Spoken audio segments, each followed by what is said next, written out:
Se complace en presentar a la doctora María de Lourdes Alvarado Martínez Escobar, quien presenta la conferencia magistral en la senda de la profesionalización femenina, periodo 1867-1929,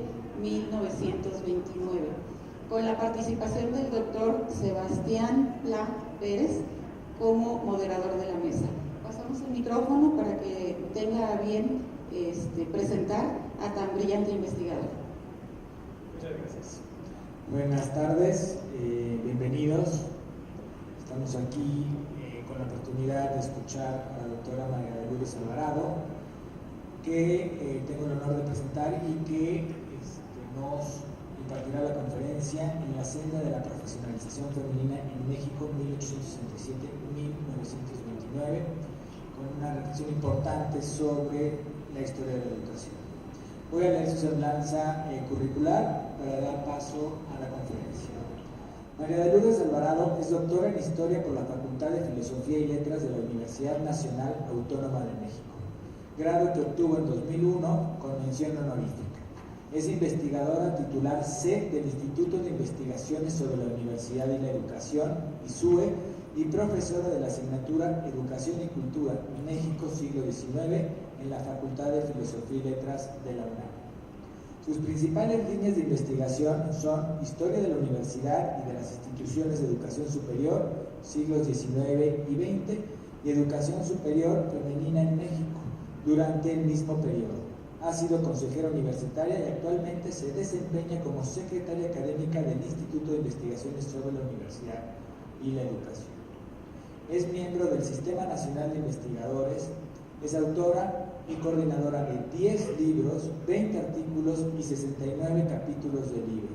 Ha impartido 188 conferencias y ponencias en distintas universidades y eventos académicos nacionales e internacionales.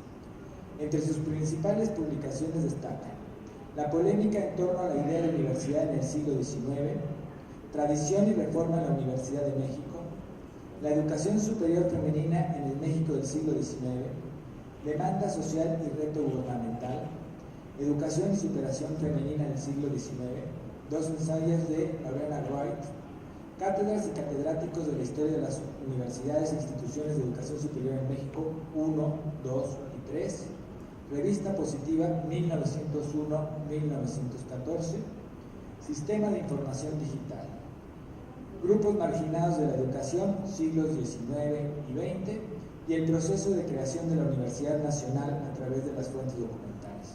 Esto es solo un resumen de su amplio currículum, y algo que no dice aquí y que vale la pena mencionar, que además de ser una gran investigadora, la doctora Alvarado es una persona con gran calidez que vale la pena mencionar, ¿sí? Te doy la palabra a la doctora Alvarado y bienvenida, doctora. Muchas gracias. Buenas tardes a todos y a todas. Agradezco realmente mucho su presencia. Dicen que de lo bueno poco, y creo que nosotros estamos haciendo gala de esa calidad. En primer lugar, me gustaría agradecerle al comité organizador la invitación que me hizo para participar en este evento. Siempre es bueno, nos brindan oportunidades muy interesantes, y muchas gracias a esta organización excelente de este congreso, de uno más de nuestros congresos del COMI. A mis compañeros de historia que me propusieron, por supuesto, y bueno, pues a todos ustedes, como dije antes, por su presencia. Esta conferencia, o esta plática, porque finalmente es un intento que sea, gira en torno a los inicios de las mujeres mexicanas. Me faltó poner, para no ampliar tanto el título, de la mujer mexicana en el ámbito de las carreras profesionales. Y las fechas que me propuse abordar, o que son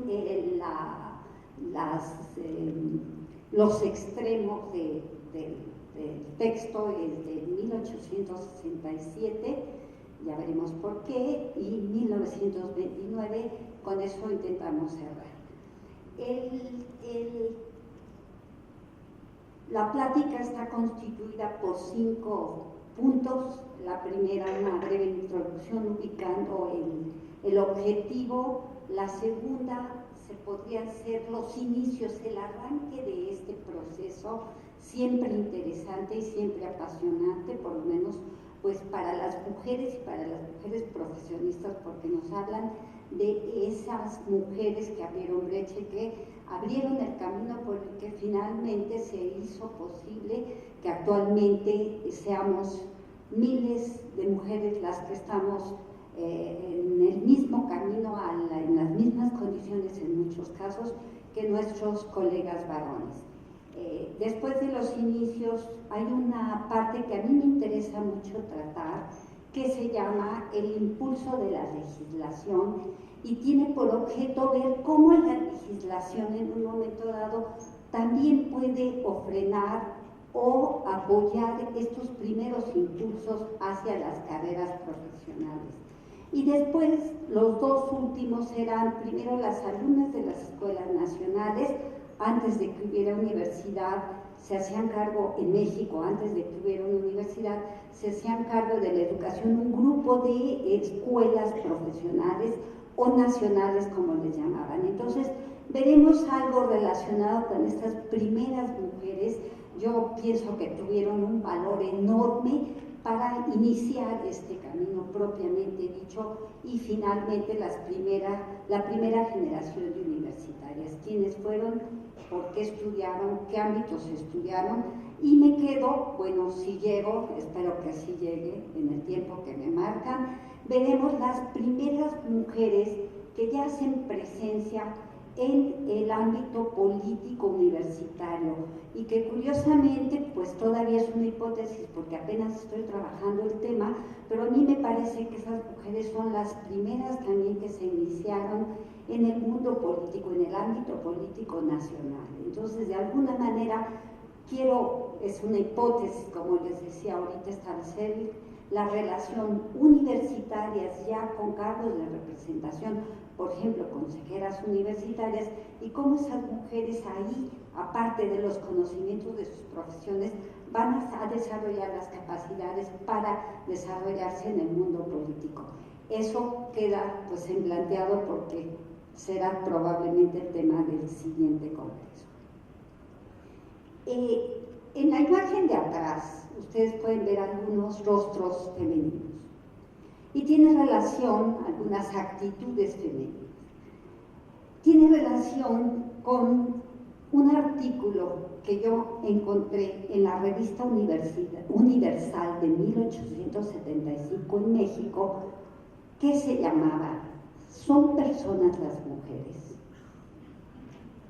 Cuando leí esto, una breve nota, el artículo ni siquiera era de un redactor de México, pero peor tantito, porque aludía a un artículo que se había publicado en Estados Unidos y que hablaba de una polémica, de un debate entre dos periódicos norteamericanos, el Women's Journal y el Boston Pilot, sobre esta cuestión.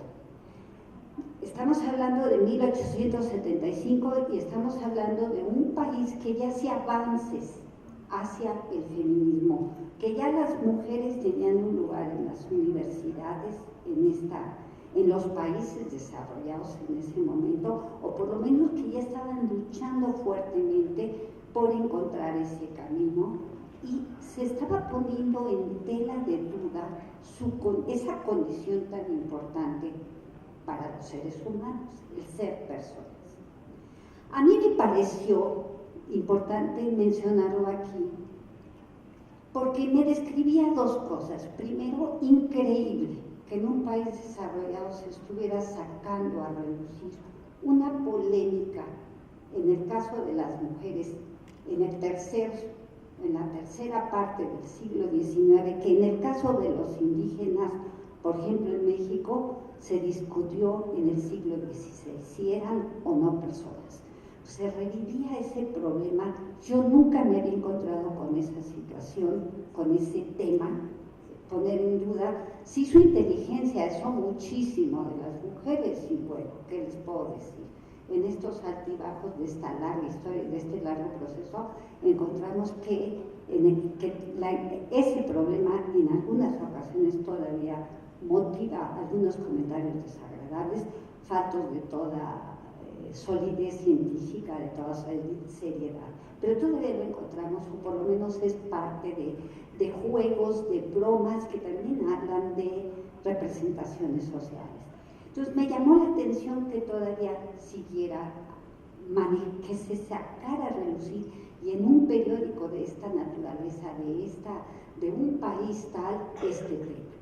Segundo, me di cuenta que el proceso de integración de las mujeres al mundo profesional no era cuestión de unas décadas ni de un siglo, sino que ha formado parte de la historia, que tiene altibajos, que se revive, que no se ha solucionado del todo, incluso hoy día, pese a los grandes avances que hay en la materia.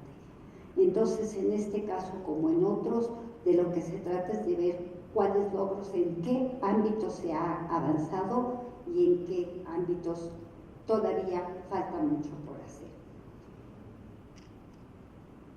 Al observar ese proceso histórico, ese largo proceso histórico,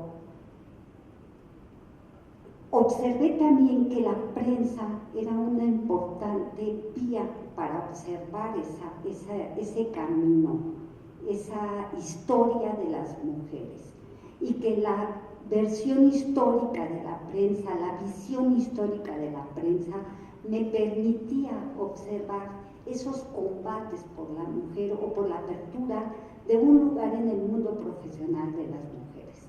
Y precisamente el presente trabajo tiene ese objetivo, ver esos momentos determinantes, yo les llamo esos momentos de quiebre, en que por distintas razones ha habido un cierto empuje, ha habido un cierto interés, ha habido un apoyo especial para esta situación, ¿sí? Uno de esos momentos de los que yo parto es 1867, cuando al calor del triunfo de la República restaurada, con la derrota de Maximiliano, este gobierno encabezado por Juárez, se plantea cómo salir adelante de la crisis que estaba viviendo el país.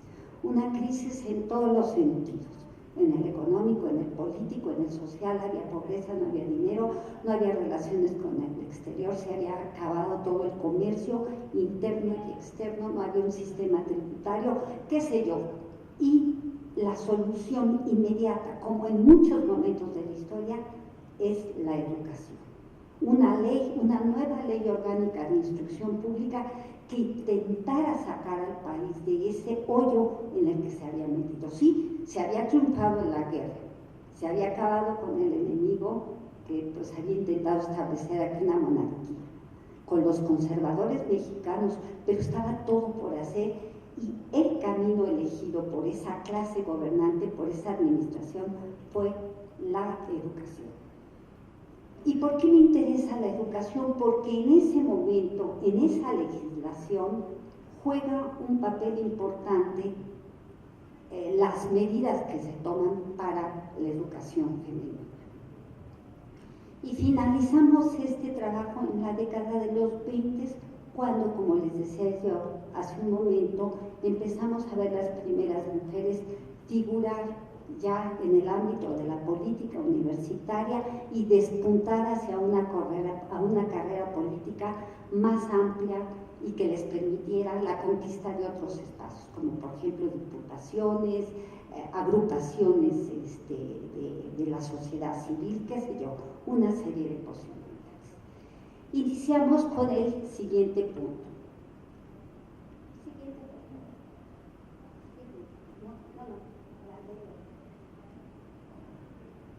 Aquí tenemos precisamente al autor de esta ley de instrucción pública, Gabino Barreda, y la ley orgánica, lo que implicó la ley orgánica para las mujeres.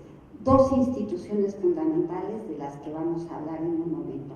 Una es la Escuela Secundaria para Personas del Sexo Femenino y la segunda de ellas es la Escuela Nacional Preparatoria.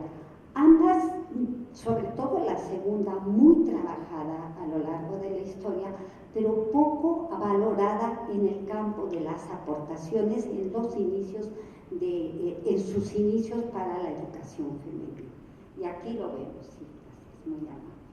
Entonces tenemos en estos inicios, antes de pasar ya propiamente al estudio de estas dos escuelas, tenemos en qué ámbito, decíamos hace un momento, se airearon las primeras propuestas para la educación de las mujeres en la prensa. Al calor ya de la libertad de prensa establecida en la Constitución de Cádiz, que influye en México, empieza a haber una apertura para la comunicación, para la prensa, y curiosamente las mujeres fueron uno de los temas que aparecen, que empieza a airearse. Bueno, la educación de las mujeres empieza a ser un objeto de discusión, de debate en este periodo de principios del siglo XIX. Desde la prensa podemos ver las distintas ideas, las distintas propuestas, los enfrentamientos de hombres y mujeres, porque hay ya también las primeras entregas de artículos de mujeres para plantear sus problemas. Y un caso importante que a mí me interesa sacar a relucir aquí, entre estas mujeres, entre estas articulistas iniciales, que también son muy importantes para la historia del periodismo y no solo para la historia de la educación, tenemos una autora que se denominaba con un seudónimo La Viuda Queretana. ¿Quién era la viuda queretana y por qué la traemos aquí? En principio porque tiene una importancia grande, ya que la viuda queretana toma la palabra a favor de la educación de las mujeres. Se empieza a plantear, siguiente por favor, sí. Aquí está.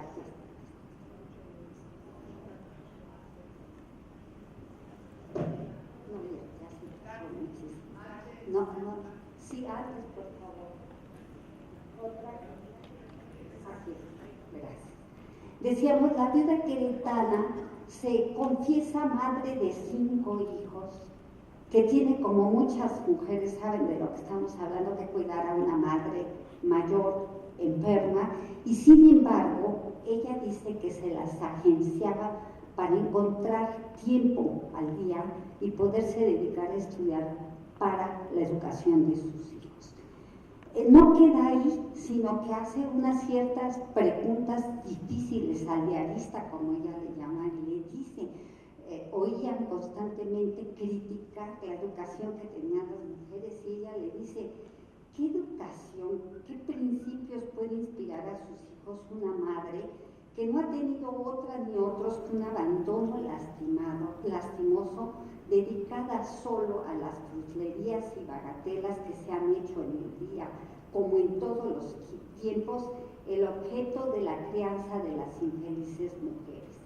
Sigue adelante y como lo vemos aquí, ella plantea soluciones, plantea una escuela y plantea lo importante que para la mujer sería la educación. Y no es la única escritora que les está reclamando una mejor educación, pues a los directivos de los diarios. Yo tengo aquí otros nombres entre muchos más que me he encontrado.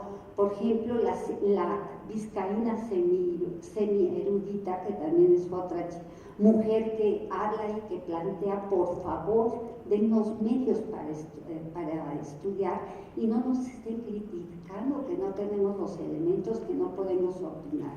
Y una más, la coleguita, que me encanta porque ella decía que tenía hambre de ser autora, pero que para ser autora necesitaba que le dieran instrucción en una de esas academias de humanidades que no había para mujeres, por tanto ellas tenían que estar en esa ausencia de conocimientos. Como verán ustedes, estas mujeres desde muy temprana etapa, todavía en el tránsito del periodo colonial a la época independiente, ya están planteando sus propuestas. Sin embargo, en el ámbito de las instituciones hubo cero avances, no hubo logros todavía. En el ámbito del periodismo es como el sector donde se van abriendo las ideas, se van planteando los problemas, las soluciones y se va preparando el camino para que a mediados del siglo XIX empiecen a surgir las instituciones que van a dar pasos adelante. Siguiente, por favor. Ahora sí. El primer momento ya concreto de nuevas instituciones es en 1867, como lo veíamos con la ley orgánica, cuando se plantea la creación de una escuela secundaria para personas del sexo femenino y una escuela nacional preparatoria que todavía existe. Esa escuela todavía está en funciones. Y en la que hemos estudiado muchísimo de nosotros. ¿Cuáles son las características y por qué la importancia? Porque en ambos casos abren nuevas posibilidades educativas a la mujer de su tiempo. Siguiente. Sí.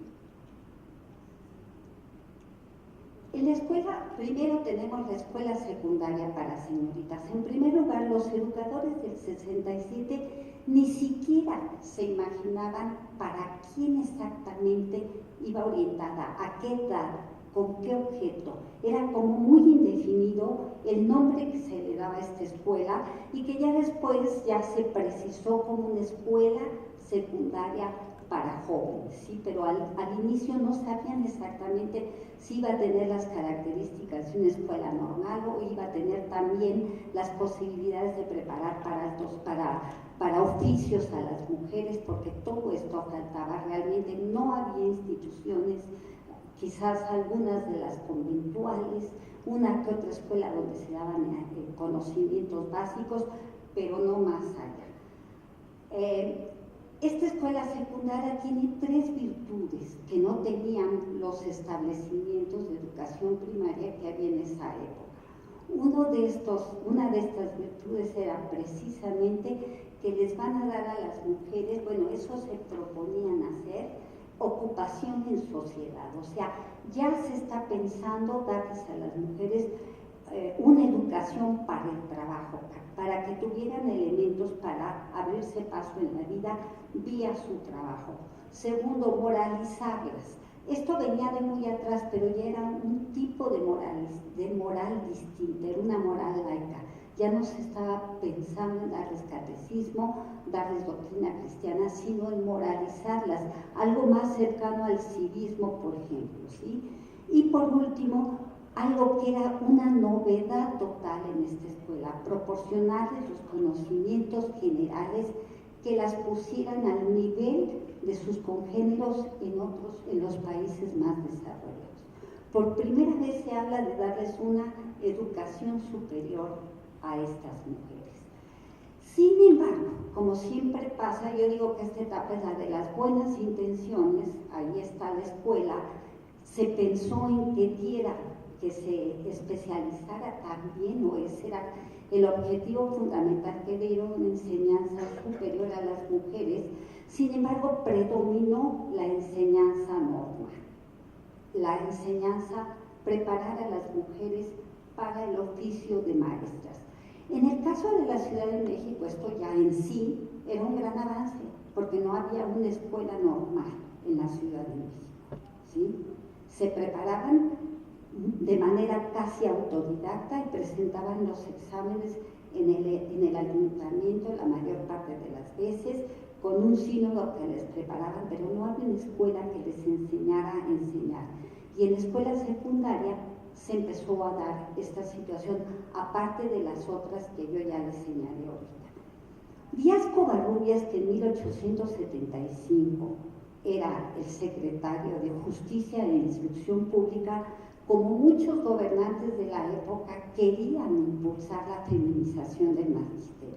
Esto se ha visto en distintos trabajos, pero las razones que Díaz Covarrubias da, y aquí se pueden observar, está subrayada la más importante, aparte que las mujeres tenían naturalmente las cualidades, que lo mismo ya se ha visto mucho, que eran más perseverantes porque tenían menos posibilidades de trabajo que los hombres, y eso les impedía abandonar los oficios docentes, el trabajo docente. aparte, a mí me parece de una frialdad, como lo dice Díaz Covarrubias, salen más baratas. Ahí se puede ver exactamente, es copia del texto de 1875. Estaban viendo la cualidad. Sí era muy importante las aptitudes innatas de las mujeres para tratar a los niños. Hay quien dice que eran buenas, puras y santas, cosa que yo no lo veo del todo tan claro, pero lo que sí es cierto es que era una alternativa importante para que las mujeres pudieran estudiar, sí, la docencia. Pero tras esa actitud un poco romántica, un poco que ya se ha hecho como muy clásica, al mencionar a las maestras, ese apostolado está y puede que siga estando. Las maestras perseveran más, abandonan menos el trabajo, son más responsables y salen más baratas, ¿sí? Entonces, así vemos que parte ya de una manera fuerte esta posibilidad de profesión femenina, que venían más bien preparándose como preceptoras, pero no como maestras. Aquí ya llevan métodos de enseñanza comparada. Yo digo que es en la escuela donde arrancan propiamente la formación pedagógica y no posteriormente, sino en esta escuela que se funda por ley en 1867 y se inaugura en 1861.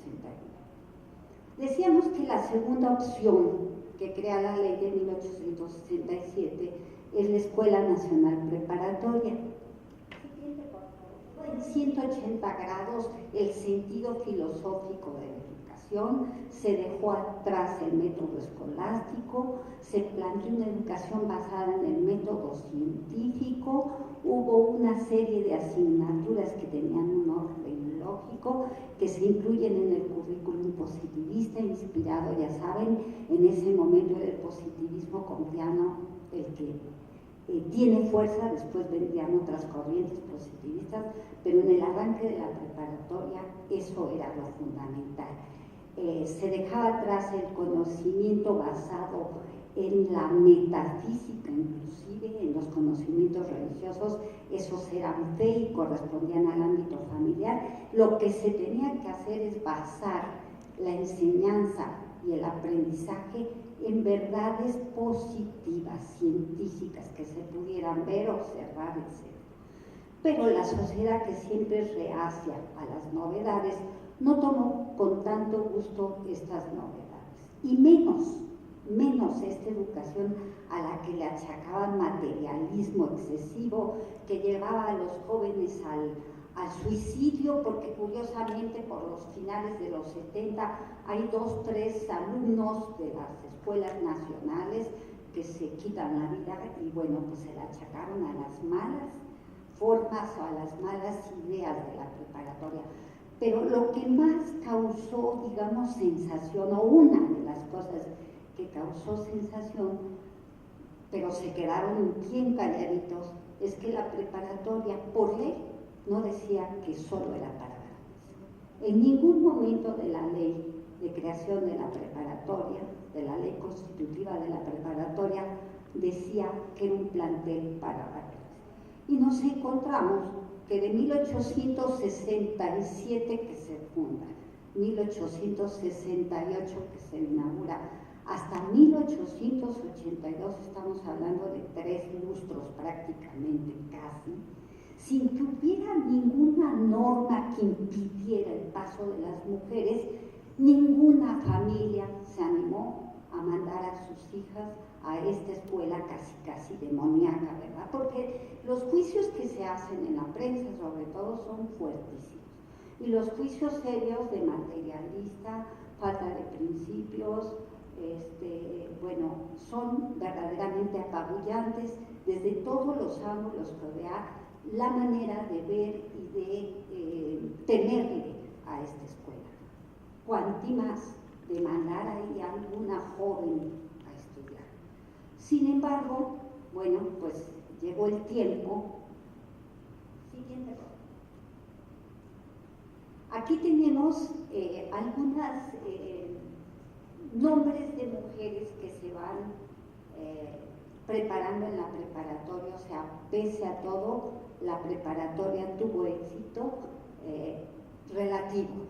No, seguramente aquí alguien está pensando, pero ¿qué importancia tienen unos cuantos nombres? En 2 décadas fueron 72 alumnas. Siguiente, por favor. Bueno, son las pioneras de la preparatoria, las que abren brecha.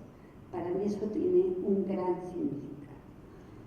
Entonces les decía, esta matrícula de la preparatoria tiene sobre todo un valor simbólico frente a siglos que las mujeres se mantienen al margen de un currículum que era cuestionado para los propios varones, que era visto como negativo, como riesgoso, y se logra que participen a partir de Matilde Montoya, que es la primera joven, cosa extrañísima también hoy en día, que se inscribe lo mismo a estudiar al unísono, simultáneamente, para decirlo de manera más correcta, se va a inscribir en la preparatoria y en la Escuela de Medicina de la Ciudad de México, y va acreditando ambos estudios con el beneplácito del presidente y de muchos políticos que la apoyan. ¿Por qué? Porque vestía. Así como ahora ya se quieren vestir muchos políticos dando las cuotas de equidad y demás, porque muchas veces no lo hacen por interés realmente que haya una participación femenina, sino más que nada para cumplir con ese requisito. Bueno, a Díaz le interesó mucho a tal punto que Matilde Montoya estaba a punto de iniciar sus estudios médicos en Puebla y se comunicó con ella, le escribió seguramente y le dice que no, que se venga a la Ciudad de México, que le interesa al gobierno de la República que ella se recibe en la Ciudad de México y que tendría todos los apoyos. Y esto es importante porque alguna de las personas que trabaja el tema de las mujeres desde una perspectiva feminista, niega todo apoyo a las mujeres, y eso no es cierto. Yo he encontrado en los expedientes que he trabajado y que me los peiné, estos primeros expedientes, pero que es realmente una labor difícil, porque por cada 500, 600, 700 nombres de varones me encontraba con uno femenino, y aparte se llamaba Guadalupe, yo no sabía si era hombre o mujer, ¿verdad? Entonces tenía que seguir buscando para saber si realmente en algún lado decía hija de Perenganito de tal o hijo de Perenganito de tal, y ya eso me daba la pauta que Trinidad o Guadalupe o Soledad eran hombres o eran mujeres, porque son nombres que crean un poco ahí como de descontrol. Bueno, sigo adelante. En la preparatoria se inician las mujeres en estas series de estudios que abarcaban las materias científicas que antes jamás habían estudiado las mujeres, que abarcaban deportes, que podían estudiar desde esgrima, claro que no lo estudiaban, pero podían hacerlo, y dejaban, ahí sí que se dejaba al lado, totalmente de lado, las clásicas doctrina cristiana, por ejemplo, o las labores propias del género femenino, que se decían propias del género femenino, que ahora sabemos que no son tan propias del género femenino. Bueno, seguimos adelante también, junto con ella empiezan a surgir, Matilde en 67 se va a recibir de médica, perdón, en 87 se va a recibir de médica, y poco a poco van cayendo como gotitas las primeras profesionistas. Claro, muchas de ellas inicialmente en el ámbito de la medicina, Columba Rivera, pero hay alguna que otra extraña mujer que opta por otro tipo de estudios que rompen más aún la tradición, como María Sandoval, Dolores Rubio, etc. Y entonces, si ustedes están siguiendo la conversación, dirán, bueno, ¿qué pasó? Que de pronto una Matilde Montoya, una Dolores Rubio a ingeniería, fue metalurgista, estudió metalúrgica y terminó la carrera. María Sandoval, Derecho, pues eran cambios bruscos en su momento. ¿Qué motiva esto? Pues ahí sí nos encontramos que sí hubo quienes desde el poder impulsaron y dieron como el visto bueno, dieron como el adelante a estas mujeres para que se animaran a optar por el ámbito profesional. Siguiente, por favor.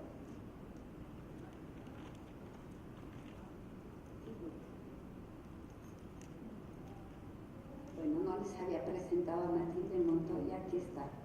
La siguiente, por favor. El examen profesional como médica, también del mismo momento en que sale su documento que la acredita como alumna preparatoria. El siguiente, por favor. Ezequiel Montes, secretario de Instrucción Pública en 1881, él lo plantea en 81, perdón. Se plantea un proyecto de ley de instrucción pública, no pasó los filtros de la Cámara de Diputados, pero sí quedaron las ideas y hubo beneficios en torno a las ideas de Ezequiel Montes. Ezequiel Montes era un liberal enemigo de la preparatoria, ¿sí? Entonces, él realmente esa ley orgánica de instrucción pública la plantea con el objeto de acabar con los estudios no recomendables de la preparatoria, ese materialismo, etcétera, porque según él iba en contra de las ideas que caracterizaban su pensamiento. Sin embargo, en esa nueva legislación en la que quería matizar y orientar más hacia el liberalismo en la instrucción pública, dedica 2 párrafos a la educación de las mujeres que van a ser muy importantes en su momento.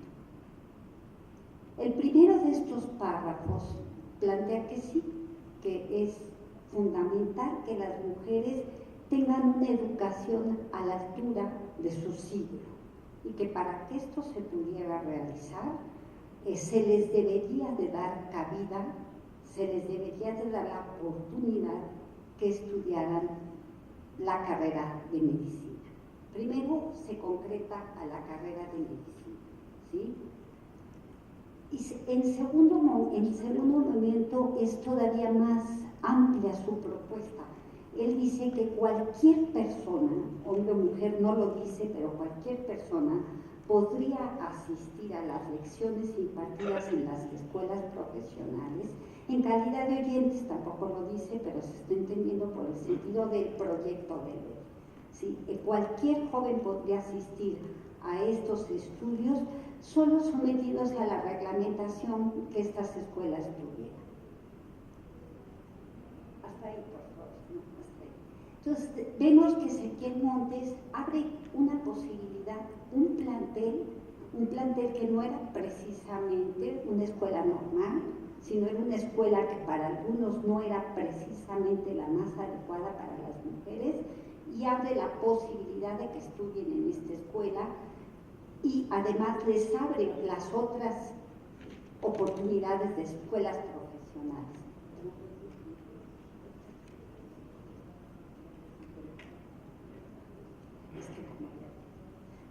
Continúo. Entonces decíamos, es importantísima esta opción y sirve a muchas mujeres para empezarse a animar a estudiar. Ese fue el caso de Matilde Montoya, que en 1882 se inscribe en la carrera de medicina y sigue adelante junto con otras mujeres como Columba, que ya les había mencionado hace un momento, y otras más. Hubo un grupo, pues no les voy a decir que enorme, de estudiantes de medicina, pero es donde empieza a mostrarse la cantidad de mujeres interesadas en cursar estudios. Pero no es Ezequiel Montes el único académico o el único intelectual que está interesado en este tipo de situaciones o en promover los estudios profesionales de las mujeres, sino que también hay otro personaje conocido por todos que es Justo Sierra Méndez. A Justo Sierra, siguiente por favor.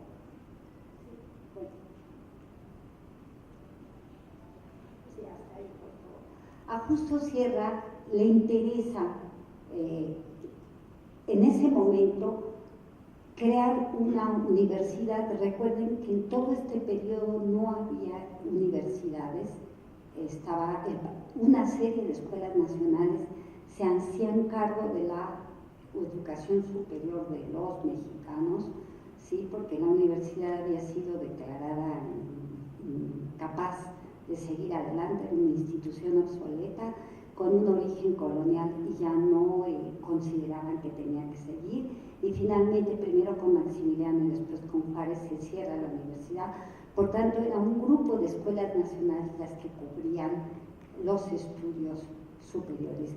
Justo Sierra quiere reconstruir, recrear una universidad, crear una universidad pero distinta, una universidad nacional, y en esa universidad nacional tendrían cabida, según Justo Sierra, las mujeres. Las mujeres tendrían la posibilidad de estudiar. Para ellas habría varias oportunidades.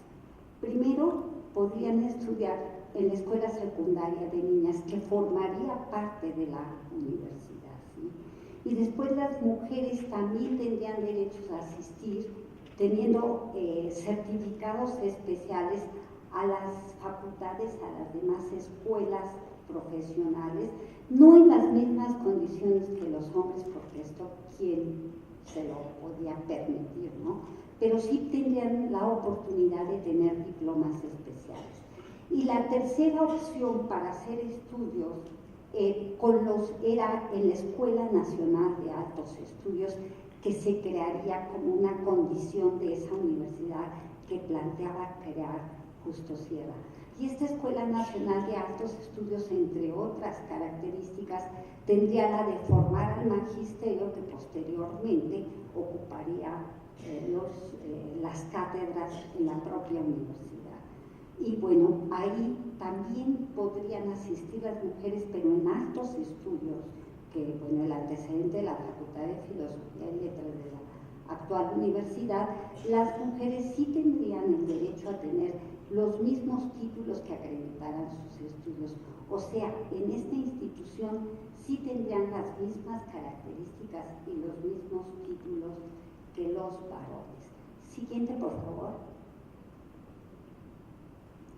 Es la ley constitutiva de la Universidad en la que ya se veía estas características y que recupera algunos de los puntos que prometía Justo Sierra para las mujeres, ¿sí? Y entonces sí vemos por qué a partir de ese momento en que Justo Sierra se interesa, y lo mismo Sierra como diputado y Ezequiel Montes como secretario de Instrucción Pública, hay ese interés por abrir los estudios para las mujeres, y a partir de ese momento ellas empiezan a inscribirse. En ninguno de los casos pasaron a ser medidas ya aceptadas. Sin embargo, ambos proyectos en el ámbito legislativo fueron fundamentales para abrir las posibilidades educativas de las mujeres. Con eso ya encontramos que quedaba abierta la posibilidad, ya van surgiendo, y hay una serie de mujeres que se van a inscribir como alumnas de las escuelas profesionales. No se logró fundar la universidad que Justo Sierra quería, pero sí quedan las escuelas nacionales, y ya nos vamos a encontrar con escuelas que salpicaditas ya no están dominadas, o sí hay una mayoría, por supuesto, de varones, pero cada vez se encuentran una que otra mujer más. Por ejemplo, tenemos a la primera abogada, María Sandoval, ¿sí? Es de las primeras alumnas en inscribirse, primero en la preparatoria y después cursará la carrera de Derecho. Tenemos a Columba Rivera, a Guadalupe Sánchez, Soledad Repiles, Rosario Martínez. Son nombres que probablemente no les dicen nada, pero son las pioneras de estos estudios. Todas tienen historiales bastante complejos, y tenemos por ahí algunos casos de mujeres que no pudieron por razones personales hacer estudios en las escuelas de estudios superiores de México, y optan por irse al extranjero. Una fue Laura Mantecón de González. Yo no traigo ninguna imagen de Laura Mantecón. Laura Mantecón de González estuvo casada, se mantuvo casada toda su vida con el presidente Manuel González, nunca logró el fallo de divorcio a su favor, pero se atrevió a lo increíble, a solicitar el divorcio casi acababa de terminar la presidencia, el periodo presidencial, y solicita el juicio de divorcio, confiada en que esta vez, que en esa ocasión tendría elementos que tendrían las razones para lograr que se declarara este juicio de divorcio a su favor, pero bueno, falsas expectativas, todavía faltaba mucho para hacer lo posible. Entonces opta por irse a Estados Unidos a estudiar medicina homeopática. Laura Mantecón de González se habló mucho de ella por su rebeldía, por el juicio de divorcio que sostuvo contra el presidente, pero finalmente sale adelante de esto pues de manera relativa, porque siempre pues algo ganó en este camino de los estudios, logró tener un título y al regresar tuvo bastante reconocimiento por esta carrera de médica en homeopatía que logró fuera.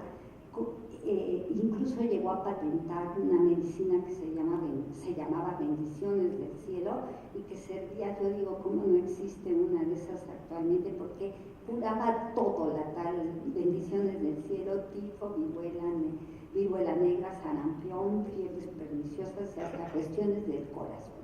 Entonces, obviamente que servía para todo. Es dudable la calidad de la medicina, pero por lo pronto a ella le dio bastante prestigio en su tiempo, y esto muestra pues las dificultades que todavía en ese momento tenían las mujeres para hacer estudios profesionales en México. Y otra mujer importante, ella era una indígena de Puebla, Petra Toral, que logró también hacer estudios fuera, en Cincinnati, estudios de médica, y regresó a México, hizo una labor muy importante en el campo de la medicina. Estudios de derecho pues fueron importantes. Las mujeres estudiaban desde María Sandoval de Zarco, que estudió derecho, empiezan a hacer carrera en este campo, y no era fácil, ¿verdad? Porque era un campo totalmente dedicado a los varones. Basta recordar que, por ejemplo, en 1936 en Francia se prohibía que ejercieran el oficio de notario a las mujeres, por la sencilla razón que eran muy dadas a platicar las cuestiones que se trataban, y esto desvirtuaba la limpieza o la pureza de la carrera, ¿no? Y esto estaba sucediendo todavía en 1936 y en Francia. Entonces el hecho de que ya en México tuviéramos todavía en el siglo XIX, 10 años después de que se recibió Matilde Montoya, tuviéramos una primera abogada, pues es muy significativo.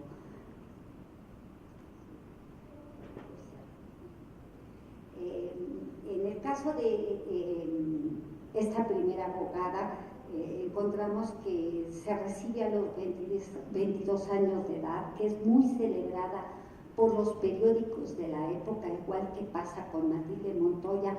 Era todo un acontecimiento que una mujer terminara una carrera profesional. A veces al entrar al salón de actos les hacían una valla, y bueno, era un sentimiento doble, porque por un lado realmente eran una especie de heroínas, y por el otro lado se les satanizaban muchísimo porque se estaban masculinizando, como decía José María Iglesias, porque muchas veces eran los primeros en atacarlas eran precisamente hasta los propios liberales, no solo los conservadores, los de pensamiento conservador, sino aún los hombres del liberalismo, pues no congeniaban muy bien con esta idea de las mujeres profesionistas. Sin embargo, ella sale adelante con sus estudios, tiene un examen sumamente exitoso. En el caso de ella no fue como con Matilde Montoya, no fue el presidente al examen profesional, pero sí fueron algunas personas de su gabinete. Es muy celebrada por la prensa, porque se dice en los periódicos que contestó cosa rara, porque era una mujer, con acierto y precisión a todas las preguntas que le hicieron los sinodales y que su tesis representaba una verdadera pieza jurídica, dice. Y, por ejemplo, hay un periódico, El Mundo, que celebra enormemente, no tiene el nombre del articulista, estas palabras que se le dedican a ella. Sin embargo, celebran muchísimo que haya terminado sus estudios la primera abogada de México, porque así logra emanciparse la mujer, dicen, con este tipo de hechos de la tutela masculina, porque va a tener medios para subsistir. Y tan simple, porque era importantísimo, dice el periódico El Mundo, que la mujer estudiara, porque la mujer come igual que el hombre. Y para lograr hacer esto es importante que empiece a prepararse para la lucha por la vida.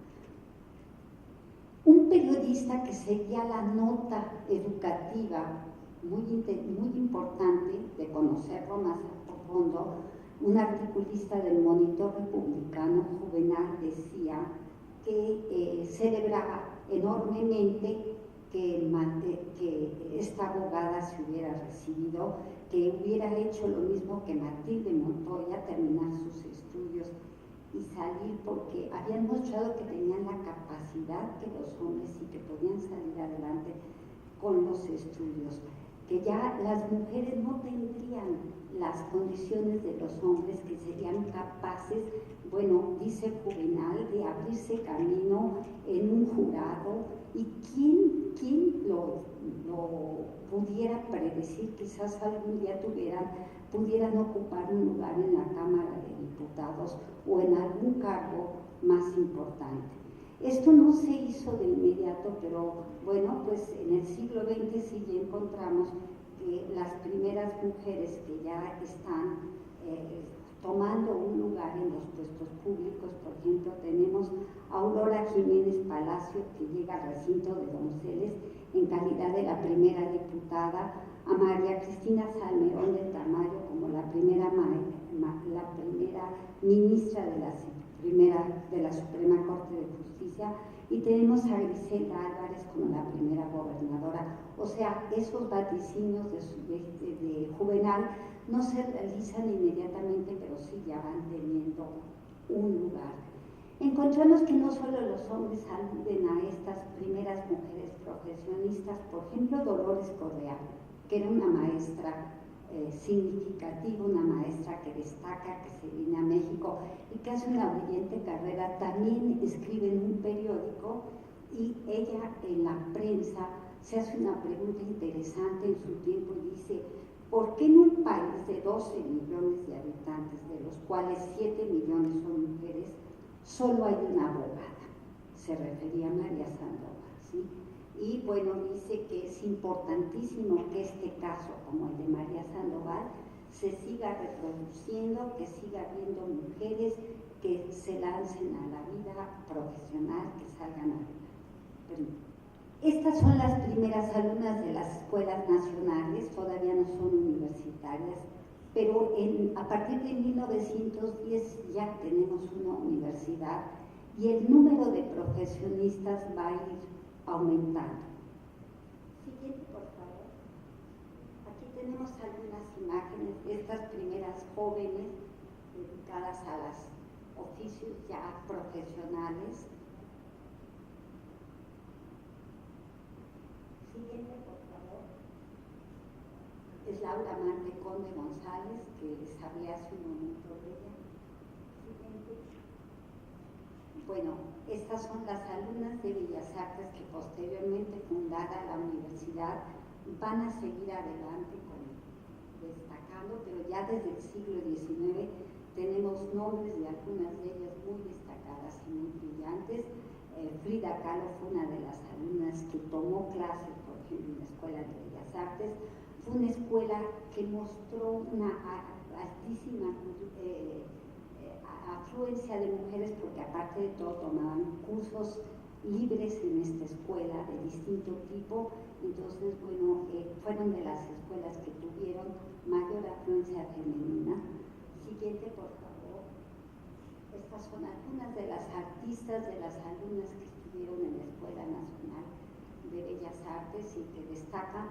Por ejemplo, Rosario Cabrera es la directora de una escuela de pintura al aire libre. Fueron una serie de escuelas en las que destacaron muchísimo las mujeres, que les van abriendo paso a estas mujeres para que se muevan en el mundo pues, de las artes, pero ya con los estudios apropiados, y hay una gran cantidad de mujeres, por supuesto, también hay hombres. Siguiente, por favor.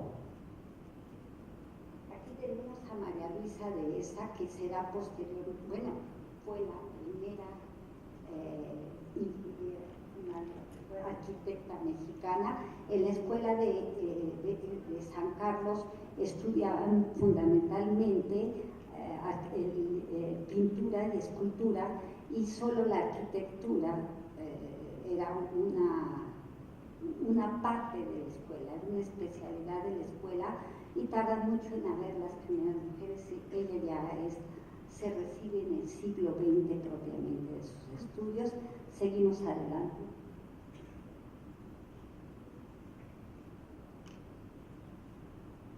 Aquí tenemos altos estudios, el antecedente de la escuela de la Facultad de Filosofía y Letras, donde podemos ver cómo se comporta la matrícula de la escuela. Vemos que inicialmente, pues bueno, son pocas las mujeres que están inscritas, inicialmente en un total de 230 mujeres, en 10 a 11 cuando arranca la escuela, pero en 1926 el número de mujeres inscritas es altísimo. Va creciendo el número de mujeres en esta escuela, donde ustedes dirán, bueno, pensando en en la actual Facultad de Filosofía y Letras, el tipo de estudios, pero en el momento que se crea la escuela tiene 3 finalidades. La primera era estudios especiales, especialidades en el ámbito científico, también en no solo de humanidades, sino de las ciencias más llamadas duras. Tenía la capacidad de investigación, altos estudios también tenía esta orientación, y la formación de los docentes para educación superior. Entonces, bueno, eran 3 formas o 3 niveles de educación, y ya tenemos ahí pues un gran número de mujeres. Y la razón de esta afluencia de mujeres es porque no se les exigía estudios previos de preparatoria. No tenían que pasar el ciclo preparatorio para inscribirse a la Escuela de Altos Estudios, sino bastaba con los normalistas. Y esto es algo que duró bastante tiempo en la Facultad de Filosofía y Letras. No sé si todavía se conserve, pero a lo largo de mucho tiempo se mantuvieron ese acceso de exalumnos de los estudios normalistas, podían participar hacer su carrera en la Facultad de Filosofía y Letras, posteriormente llamada carrera Filosofía y Letras. Bueno, como vemos, siguiente por favor. Tenemos el tipo, un poco la idea de cuál es el ambiente, cómo eran estas mujeres. Pues pese a esta vestimenta tampoco natural, tampoco espontánea, pues vemos que se multiplicó al punto de llegar a 78% la matrícula en la escuela, y continúa siendo pues una facultad sumamente en la que predomina la población femenina. Y bueno, pues ¿qué podríamos decir de estas mujeres? Siguiente, por favor. Este es el primer congreso de universitarios, donde hay ya también una presencia femenina, son minoría, pero así de esa manera se van abriendo paso las jóvenes en los estudios superiores, hasta que finalmente, ya en el siglo XX, van cubriendo mucho más carreras como mujeres. Siguiente, por favor. Aquí tenemos el comportamiento de la matrícula en la estudios universitarios. Como no es uniforme, hay momentos en que va ascendiendo la matrícula, por supuesto en la preparatoria hay un mayor número de alumnas, en la Escuela Nacional de los Estudios, en San Carlos, en Ciencias Químicas también, porque se estudiaban cursos libres de género y demás. En la escuela de verano, porque también ponían a recibir ahí a las maestras, ahí podían llegar a hacer cursos precisamente de verano, de especialización, y también es una escuela universitaria que va recibiendo una cantidad grande de mujeres. En otras, como sucedió en las ingenierías, arquitectura, en otras es mínimo el número de mujeres. Bueno, ¿qué podríamos decir? La siguiente, por favor. A partir de 1910 que se crea la universidad, ya tienen las mujeres la posibilidad de formar parte pues, del gobierno universitario como consejeras universitarias. Sin embargo, es hasta 17 que vamos a tener la primera mujer consejera.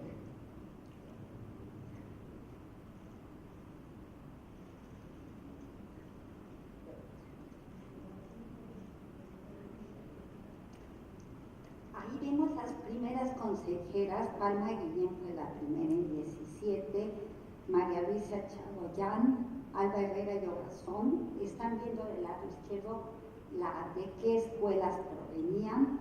Eva Arce de Rivera Mudio, nuevamente, bueno, se repite, ella continúa, era una mujer muy interesante, y Dora Castillo.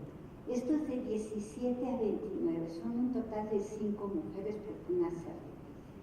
Sin embargo, en 29, siguiente por favor.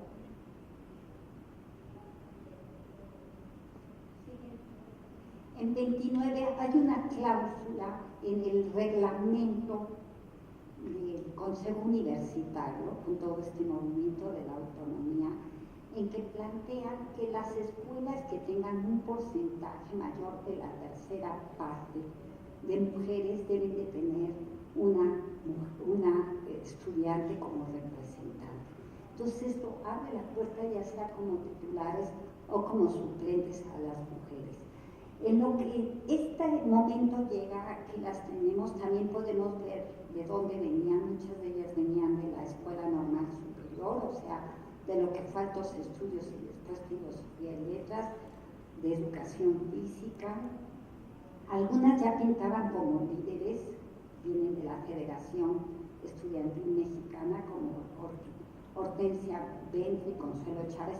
O sea, la primera generación de mujeres que ya tienen una posición, digamos, que ya tienen un juego político, y muchas de ellas van a seguir adelante. Otras no, otras terminan con sus funciones, digamos, terminan con su vida, al terminar su vida universitaria, se terminan estos intereses políticos, pero muchas de ellas continúan adelante trabajando por esta área, por esta parte de desarrollándose en este campo. Y bueno, pues ya el siglo XX, la segunda mitad del siglo XX, verá multiplicarse el número de mujeres al punto que, bueno, pues ahorita las instituciones de educación superior, pues aunque solo unas décimas, pero ya sobrepasan en mujeres la matrícula femenina es superior a la matrícula masculina. Entonces, bueno, tras ese largo proceso, obviamente falta muchísimo por hacer para que haya realmente una relación equitativa. En la medida que se sube en el nivel de los estudios, baja el grado, baja la cantidad de alumnas, esto disminuye la cantidad de alumnos, mucho menos en maestría y mucho menos en doctorado, por ejemplo, y a nivel de los cargos de la universidad, pues todavía hay un predominio de varones, pese a que los últimos rectorados han tratado de cuidar esta parte de la equidad. Bueno, a futuro veremos cuál es el comportamiento y a qué conduce, obviamente que no sea por género, sino sea por calidad y por capacidades que las mujeres nos ganemos cada vez más lugares en la vida tanto universitaria como pública del país. Bueno, pues hasta aquí queda mi exposición, espero que haya sido clara y les agradezco mucho su atención y abrimos un espacio para preguntas. Gracias.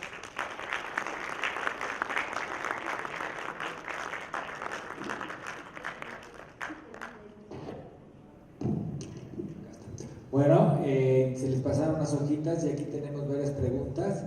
Voy a leer 3, ¿sí?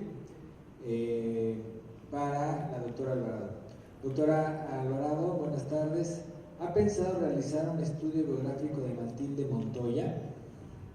Voy a leer 3 seguidas y que la doctora pueda contestar. A las mujeres que concluyeron sus estudios, ¿se les permitió incorporarse al mercado laboral?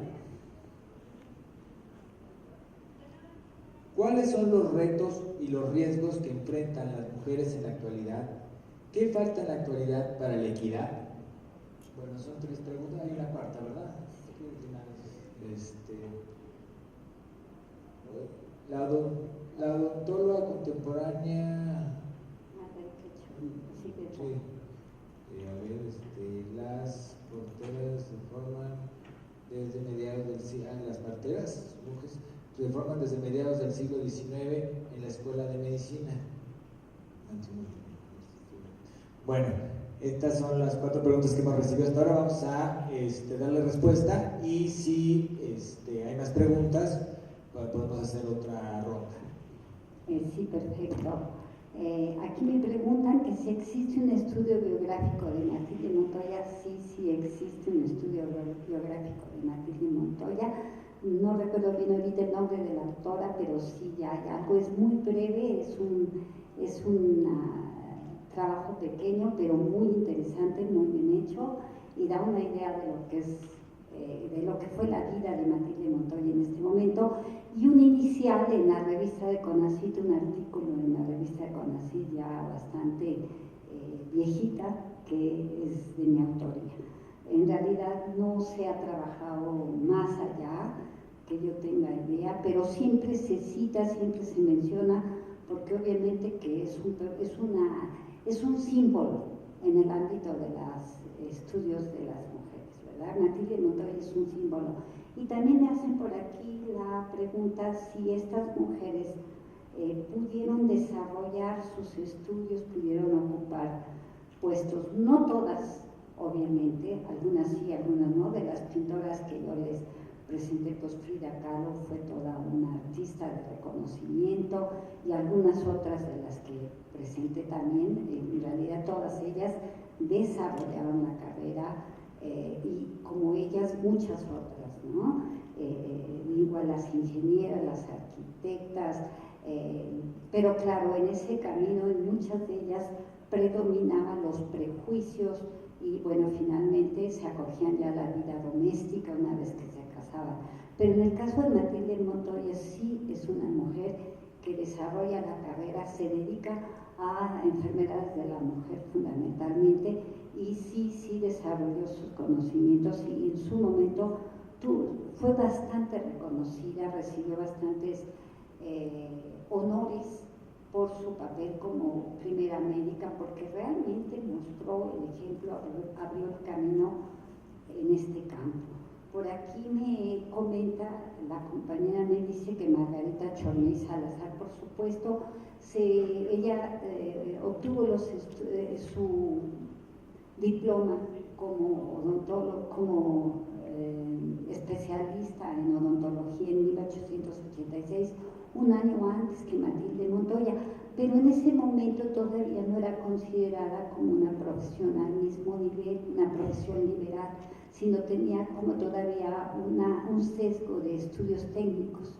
La odontología incluso se inicia estas prácticas como casi anexas a las barberías inicialmente. Ya después se creó el consultorio dental y ya se empieza a dar la calidad de estudios profesionales a los egresados de estos estudios, y se independizó, pero mucho tiempo estuvo como estudios al margen y posteriormente ya forma parte de la Escuela Nacional de Medicina. Sí tenían que estudiar, sí tenían que acreditar materias en la Escuela Nacional de Medicina, 2 materias en la Escuela Nacional de Medicina, igual que sucedía con las parteras, pero todavía no se consideraba competitivas, por ejemplo, con una médica que se sometió, como fue el caso de Matilde Montoya, al currículum completo de los estudios de medicina y que ponía predicamentos, por ejemplo, a sus compañeros, cuando asistía a una clase de anatomía, por ejemplo, que la tenían casi que dar un cadáver solo a ella para que pudiera hacer los estudios anatómicos sin que afectara esto a su prestigio femenino y demás, o sea, cosas que ahorita son difíciles de entender, pero que en esa época tenían pues su razón de ser. Pero sí, obviamente, Margarita Chorné y las parteras pues son el preámbulo de estas carreras que posteriormente ya son las carreras completas, liberales. La oficio de partera pues es tan antiguo como la humanidad, ¿verdad? Las mujeres se han encargado siempre de esto y se les dieron estudios precisamente para abatir el grado de mortandad que había de niños en ese periodo cuando no eran atendidos con todas las medidas de limpieza y de cuidado que debían de dar. Por eso se intenta darles los estudios a estas mujeres, pero no era comparable con el nivel de estudios de una carrera, por ejemplo, de medicina o de arquitectura o demás, pero obviamente que tiene toda la razón la maestra. Sí, así es. Una actual. ¿Cuáles son los retos y los riesgos que enfrentan las mujeres en la actualidad? ¿Qué falta en la actualidad para la equidad? Yo creo que con las mujeres siempre tenemos que pensar el vaso medio lleno y el vaso medio vacío. Se ha ganado mucho, pero siempre faltará que ganar. ¿Sí? Yo creo que hay carreras que ya están completamente dominadas, o grados, niveles más que grados, niveles educativos y profesionales. ¿Sí? Se empezó por el magisterio, fomentado desde el gobierno en el siglo XIX y en el XX, ¿no? ¿Sí? Las carreras de humanistas, por ejemplo, hay un gran porcentaje de mujeres, un predominio de mujeres sobre los hombres, pero hay carreras que todavía siguen considerándose absolutamente masculinas y que de acuerdo a cómo se va subiendo en la escala de los grados se va perdiendo, la presencia femenina va perdiendo fuerza en esas carreras. ¿Qué veo a futuro? Pues que continúen las mujeres avanzando y que se logre con el tiempo un espíritu de mayor equidad, ¿sí? Que todavía en muchos campos no existe, pero existe porque, bueno, hay hasta un texto, ¿no? El techo de cristal, ¿no? O un concepto. Las mismas mujeres plantean sus limitantes. No es fácil, y lo podemos ver en cargos, por ejemplo, en la propia UNAM, ¿no? Qué cantidad de mujeres llegan a tales niveles, o en qué ámbitos, en qué carreras, en qué disciplinas. Pero pues yo pienso que estamos en la batalla y que no hay absolutos, que en el pasado y en el presente siempre hay mujeres que logran pues salir adelante, ¿sí? Pues estas son las... Llegó una nueva pregunta. ¿La viudez o soltería tuvo influencia en la profesionalización? Pues vuelvo a usar a la misma persona. A Matilde Montoya era soltera y muchas de ellas eran solteras. Viudas probablemente algunas.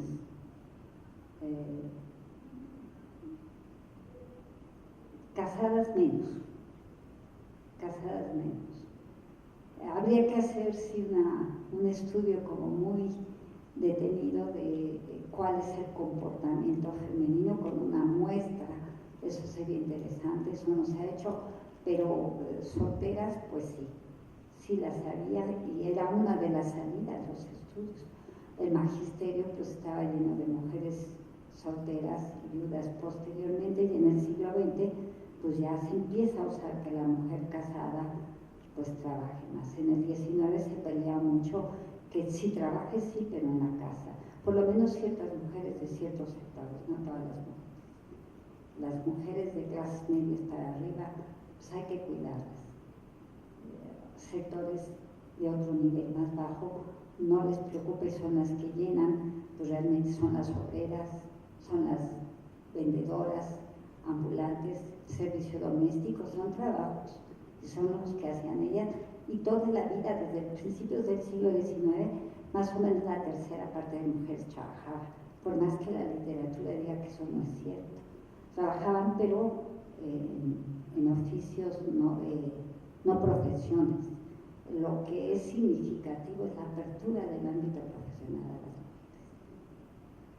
No sé si sean todas las preguntas, pues yo les agradezco mucho. Si ya no hay más, les agradezco mucho su atención, que fue una hora un poco difícil, pero espero que les haya gustado. Muchas gracias. Gracias.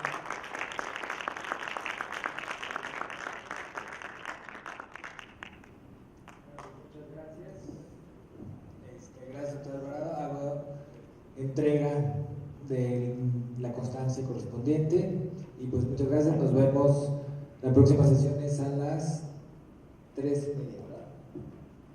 3:30 se reactivan las actividades. Antes de despedirnos, doctora, agradecerle su presencia y su interesantísima exposición. Y la Secretaría de Educación y Cultura y Deporte del Estado de Chihuahua le hace llegar este presente en reconocimiento de su labor investigativa. Muchísimas gracias.